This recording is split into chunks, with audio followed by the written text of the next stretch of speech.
Ito ang kalagayan ng tao sa harap ng Diyos. Ang kasalanan natin ang naglayo sa atin sa Diyos. Kung di pinaghiwalay na inyong mga kasamaan, kayo at ang inyong Diyos, at ang inyong mga kasalanan ay siyang nagpakubli ng kanyang muka sa inyo, upang siya ay huwag makinig.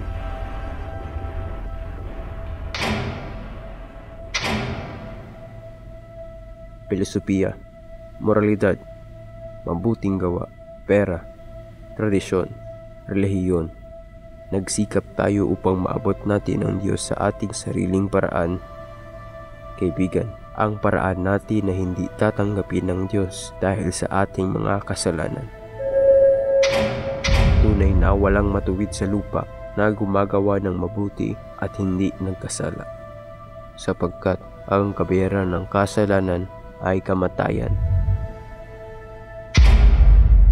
Ang resulta ay walang hanggang kapahamakan at parusa.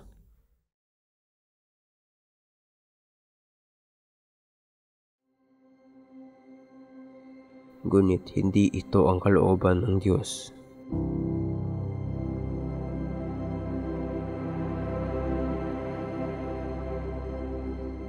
Sapagkat gayon na lamang ang pagsinta ng Diyos sa sanlibutan, na ibinigay niya ang kanyang bugtong na anak, upang ang sinumang sa kanya ay sumampalataya ay huwag mapahamak, kundi magkaroon ng buhay na walang hanggan.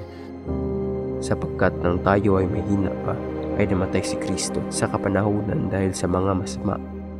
Lubha pa ngayong inaaring ganap sa pamamagitan ng kanyang dugo, ay mangliligtas tayo sa galit ng Diyos sa pamamagitan niya. Si Jesus ay namatay para sa atin. Siya ay pinako sa krus, namatay at muling nabuhay. Ginawa niya ito upang bayaran ang inyong kasalanan. Kilalanin mo na ikaw ay nagkasala sa Diyos at magsisi ng dahil sa iyong mga kasalanan. Talikuran mo ang kasalanan. At sinabi sa kanila ni Pedro, managsisi kayo at mangagbautismo ang bawat isa sa inyo sa pangalan ni Jesucristo sa ikipagpapatawad ng inyong mga kasalanan, at tatanggapin nyo ang kalooban ng Espiritu Santo. Si Jesus lamang ang tanging daan.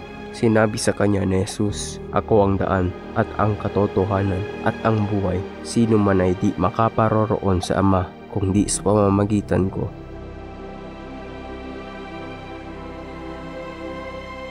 Tanggapin si Jesucristo sa iyong puso bilang siyang tagapagligtas na magpapanumbalik sa iyo sa Diyos. Gawin mo ito sa pamamagitan ng panalangin